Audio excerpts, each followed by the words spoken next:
Hello, everybody. Thank you for joining me today. My name is Tim Morton, and I'm going to be talking about building a new real-time strategy game using Unreal Engine 5 called Stormgate. Let me run through the agenda. So I'm going to talk a little bit first just about who I am, Frost Giant, the company that I work for, and Stormgate, the game that we're making.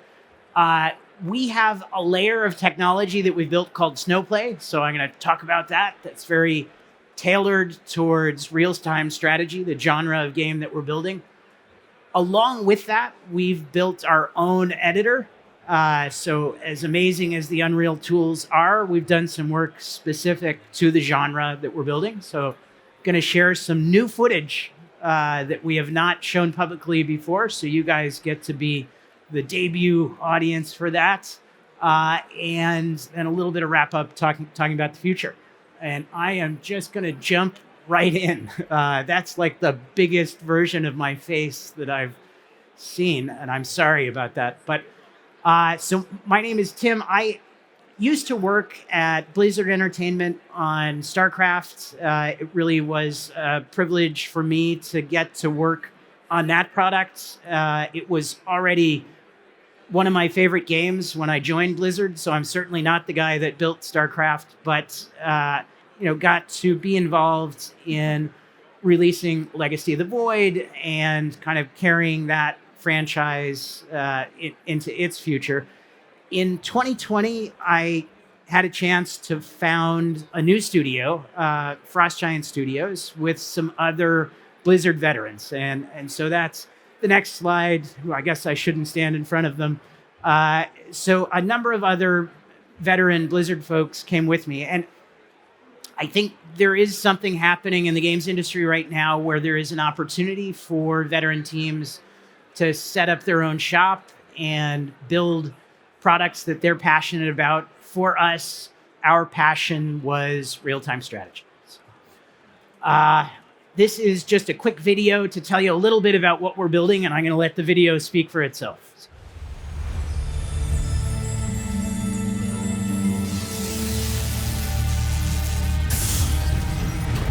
Stormgate. Shut it off! What the hell was that? Cut the power! Now!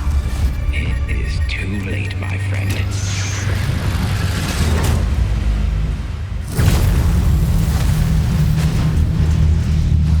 In God's name have we done?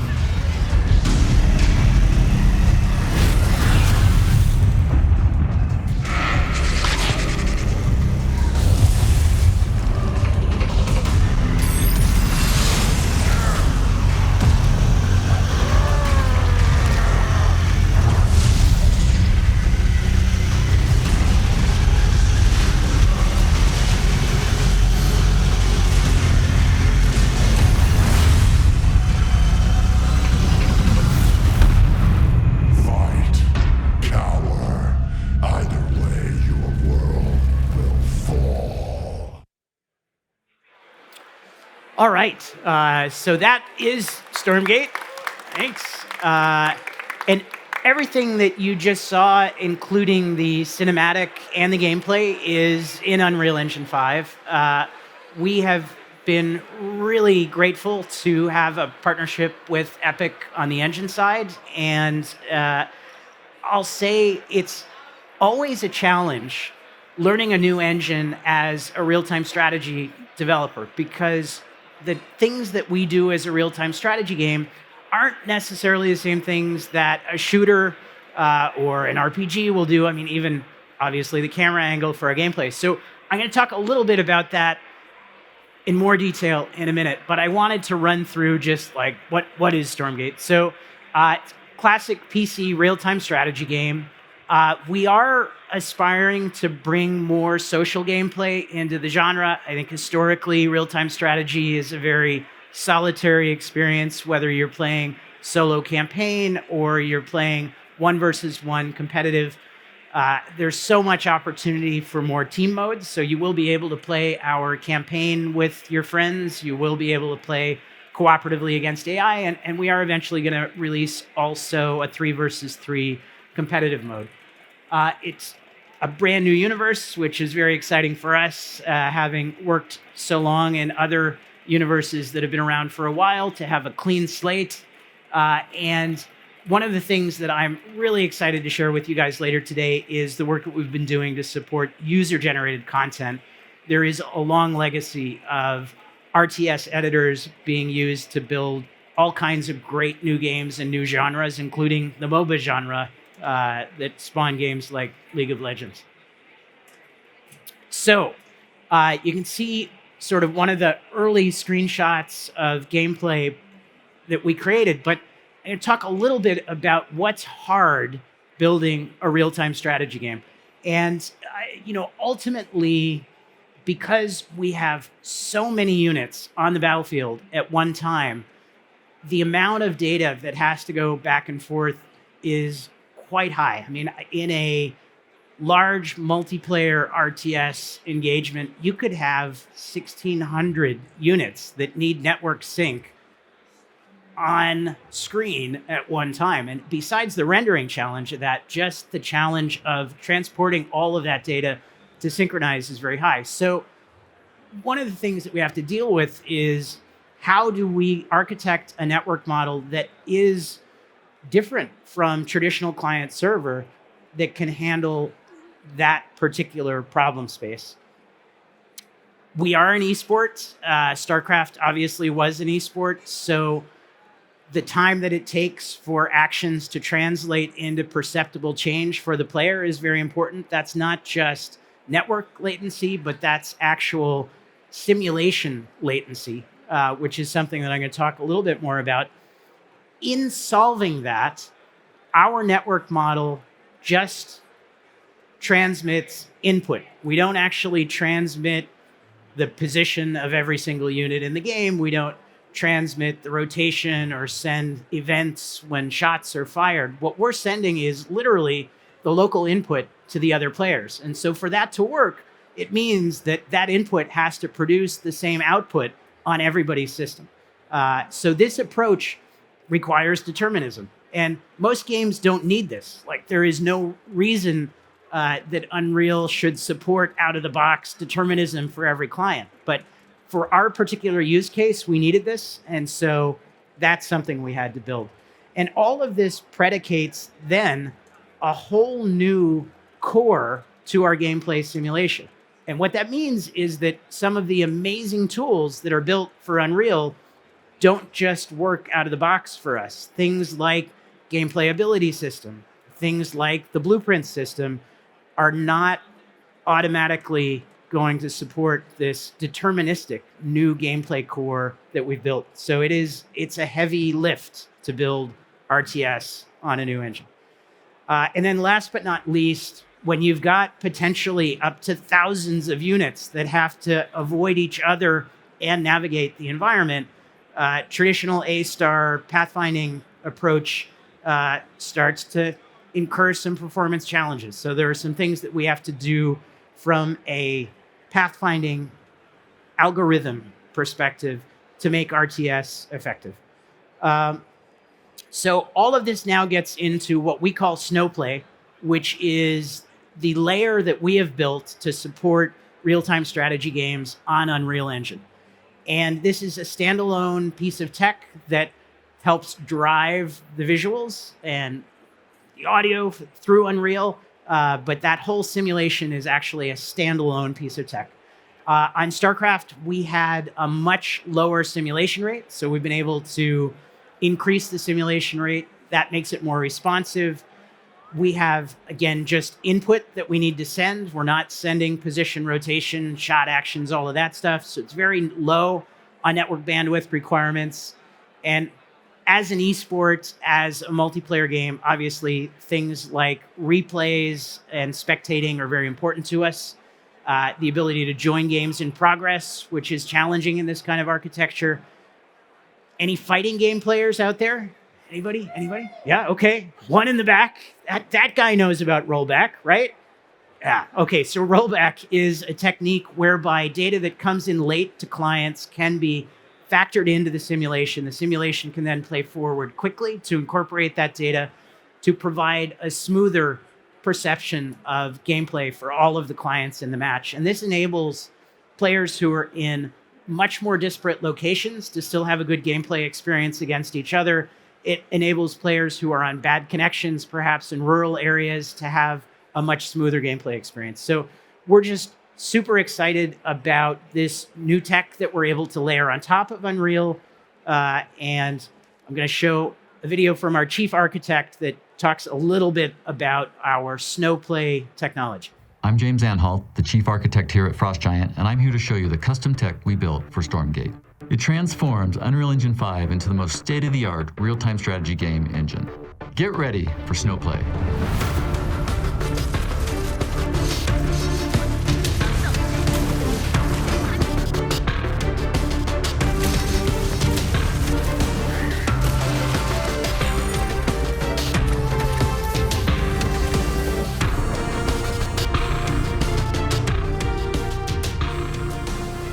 SnowPlay plus Unreal Engine 5 makes Stormgate a truly next-gen real-time strategy game, and we can't wait for you to get your hands on it and play.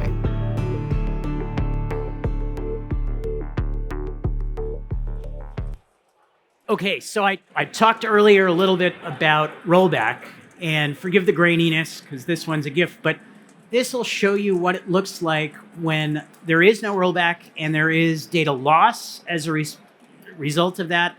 And then on this side, what you can see is the simulation with the same sort of latency and packet loss that's happening over here, but with the benefit of rollback. And you can see that the smoothness of that gameplay experience is substantially better. And this is a technique that we've carried over from fighting games. It's unusual for this to be applied to RTS, but there is tremendous opportunity that we saw in porting that technique over. And SnowPlay leverages this in a way that really impacts player experience in a positive fashion. Okay, so getting into user-generated content. Way back in the early days of Blizzard real-time strategy games, the editors were very simple, even going back to Warcraft 2. Warcraft 3 in particular spawned a tremendous number of custom games that were built using that editor because it was very user-friendly. So things like tower defense games, even auto battlers, we mentioned MOBAs, came out of that editor. And still today, there is a tremendous audience creating content using that Warcraft 3 editor, particularly in China, but also here in the West. And so that legacy of user content creation in real-time strategy did carry forward with StarCraft 2, but with StarCraft, the editor was more challenging to use. And it was actually created by the same developer who did the other one. But as you add trigger editors and data editors and scripting and all of these things that enable depth of content, it does layer in complexity for content creators. We have a number of team members at Frost Giant who came out of the map creator community who are very passionate about getting back to the roots of having an easy-to-use editor to build new maps, new modes, and even completely new games out of our editor. And I will say how this differs from Unreal tools. These tools are very targeted towards our camera perspective. They're very targeted towards the type of terrain that we build for a real-time strategy game. So we're able to simplify some of the authoring, simplify how the camera tools work so that someone with very little prior experience can come in and paint a new terrain, can come in and create a networked gameplay experience using the editor. So this that you're seeing up there is a shot from Warcraft 3, that editor that spawned so many great other genres. And you can see a little bit of the direction that we're going here with Stormgate. And I'm going to show a longer video, but this gives you a sense of the lineage going back to Warcraft 3. Like, we're still drawing on this same style of content creation. Some of the things that we're doing to advance state-of-the-art is that our editor is not a separate application. It's literally a mode of our client, so that you can go back and forth between playing and editing seamlessly. We are, as I mentioned, trying to return to our roots of having something that's a little easier to use, but it's also literally the editor that we're using to build Stormgate. So we are using this to make every single map that gets played in the game, and that is causing us to exercise it and add the features that we need to build a shipping game. StarCraft always struggled to create a sense of persistence and progression because there was no server-side support for those tools. We have an opportunity to do better there with Stormgate. And we also have an opportunity to create content management systems that have web components that enable content creators to be effective even when they're away from the client. So just lots of improvements over where we're coming from. And I'm going to let our lead campaign designer, lead level designer, show off what we're doing. Hi, I'm Aaron Larson, the lead campaign designer here at FrostGiant. And today I'm going to be giving you an early look at the Stormgate in-game editor that we are using to develop the game. Here I am playing Stormgate on Titan's Causeway, and I want to make some changes to this map. To do that, I simply push F12. The game will take a quick moment, and it'll put me right in the editor. So first up, we're going to be starting in the Terrain tab and using the Cliff tool. What I want to try to do here is see if I can make this area a little bit safer for the player to take. Of course, we don't want to make it too easy, so let's add a ramp in here as well.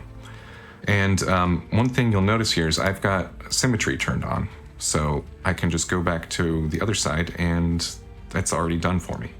There are a lot of different options for symmetry, including rotational two-way, rotational four-way, symmetry. The symmetry tool doesn't just work with cliffs. This can also work with just about every other tool we have here. So we'll start with a little bit of the sandy texture and put a little bit of dirt around it as well. So as I'm painting in, you'll notice that this is actually taking information from the height map that the texture uses. This way we can get natural looking transitions without too much effort. In order to really speed up our development time, we really wanted to use paintbrushes for as many things as possible. Things like height manipulation. We can paint collision and even paint water. In addition to that, we also have tools for painting things like trees down. We can create forests like really quickly, or even better, we can take the light forest and replace some of these quite easily just using these paintbrush tools. And when it comes to decorating, we have a whole number of options for decorating maps. And one of the things that we did to help us find things quickly is create tags. So I can type in forest, and that will give me not just things that are named forest, but things that go in our forest tile set. So we can add all number of things that belong in the forest tile set. Oh, and butterflies for the flowers, that'll be nice. Now let's go ahead and add some more functionality to this map. I have got this idea. I want to create a convoy that moves across the map and give the players a chance to intercept that convoy for a chance at winning some extra resources. In order to get this convoy working, we're going to use triggers. We use triggers to build our content. This is very similar to how it worked in Warcraft 3 and StarCraft 2, and we use this in order to speed up the map making process. But it also is a lot safer. You can just start plugging things in and it'll start working. Now I've got a couple triggers set up here and I'm going to walk through them. First, we have a convoy spawn trigger, and we can use the events to tell the mission when these events should happen. So starting with map initialization, as well as every 120 seconds of mission time, where this whole event is going to fire. And what we're going to do is we're going to create a chicken, we're going to assign it to a variable, and then we're going to tell that chicken to move across the map to the other side. The other thing we're going to do is we have a convoy dies trigger. We can pass that variable that we set up earlier into this event, and when that chicken dies, we can create a reward. All right, here we are in game. And look at that. Our little chicken is moving across the map. Let's go ahead and test out to see if it'll drop some rewards. It did. Hooray. Everything's working great. All right, so going into the data tab, we have a lot of places where we can put data.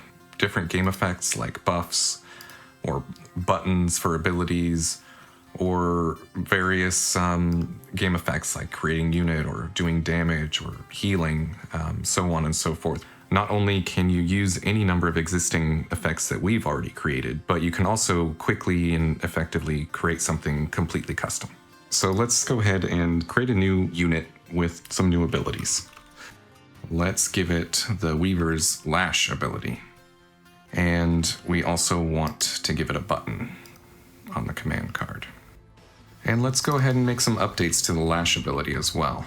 Let's turn on autocast. And we'll set the cooldown to 1. All right, that should do it. Let's test it out. All right, so our boss spawned here. Let's give him some bad guys to shoot. There you have it. That's the start of a new ability. There's a lot of ways to take it from here to really customize and make it exactly the way you want it to. Thanks for watching this early demonstration of the Stormgate in-game editor. These are work-in-progress tools that we're still building functionality for, and there's a lot of work that needs to be done in order to make this tool as user-friendly and fast as possible. We can't wait to release the Stormgate in-game editor to the public and see what the world will create with these tools.